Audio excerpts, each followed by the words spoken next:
We gave our travel agent the ultimate challenge. Find us someplace that's very historic, has amazing snorkeling and scuba diving, and an all-inclusive at a reasonable price. She came through for us in Tulum, Mexico. Our flights took us into Cancun, Mexico, which meant a transfer to our hotel. It was over an hour wait and over an hour drive, but totally worth it when we saw the immense size of the property. The Grand Bahia Principe is a city-sized complex with at least 3 resorts in it, countless restaurants, a condo project, and so much more.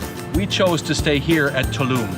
We had a hard time communicating with our check-in hostess, which meant we never did get a briefing on what the hotel offered or whether we could use any of the resorts on site for food and entertainment. She also tried to get us off of our beachfront room and across the highway in what she deemed an upgrade.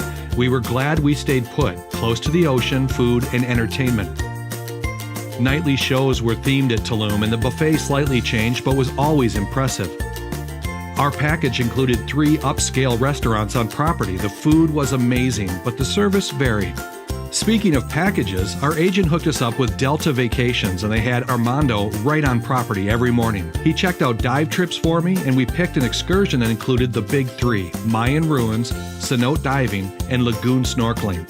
Armando suggested Cancun Adventures, who picked us up at the hotel and took care of all the costs. They have their own guide that showed us the high points of the ruins and insight into the Mayan people. What do you need for war? Weapons. Very good. They didn't have any guns back in the day. They used to fight with spears and knives. And you need something that you can sharpen very well. Now this, you can make into very, very sharp weapons that don't break easily.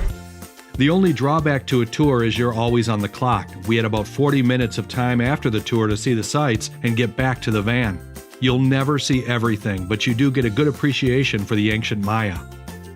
Next stop is Yal-ku Lagoon. You'll speed past the line to get in and park at what is really a nightmare of access into the eco park. There was no waiting as we found the changing rooms and a private water entrance that was a bit slippery. Freshwater rivers dump into the ocean for a look at tropical fish and calm water. You'll wear a life jacket that makes it impossible to dive, but the float is fun and not too crowded. Groups are never fun snorkeling. Just be respectful and keep your distance from other people's fins. We spent some time in the van to get to the cenote. I get the impression they have a few locations to accommodate the hundreds of tourists they escort daily. You climb down steps into a cave where a photographer awaits. Note these are add-on costs if you want your pictures, but they even take underwater images. There are over a dozen packages and different tours, including inland ruin adventures to Coba and Chichen Itza. The price is moderate and totally worth it, and it made me excited to find a place to snorkel near our hotel, which wouldn't be easy as strong breezes kept bringing moderate waves on the treacherous rocks. Seeing the red flags and these big waves and this dangerous limestone, there's just not worth going out there to try to snorkel. And they do have an area with an artificial embankment that kind of protects you from the waves and protects their artificial beach that they put in too. But just walk down the beach a little bit and you'll find really cool areas in high tide especially. This is a little tiny lagoon, and if you look down in here, there's little fish inside this little tiny lagoon, my own private aquarium. It's amazing.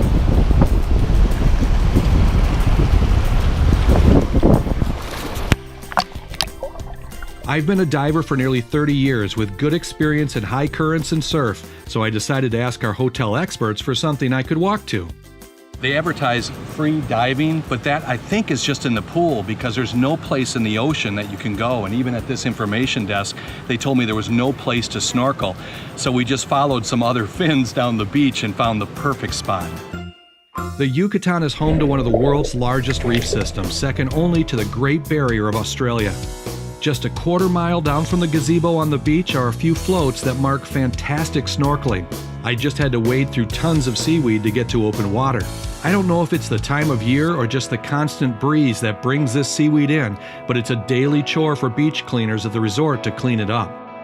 Principe has it all: dolphin adventures, iguana, live music, and even flavored tequila.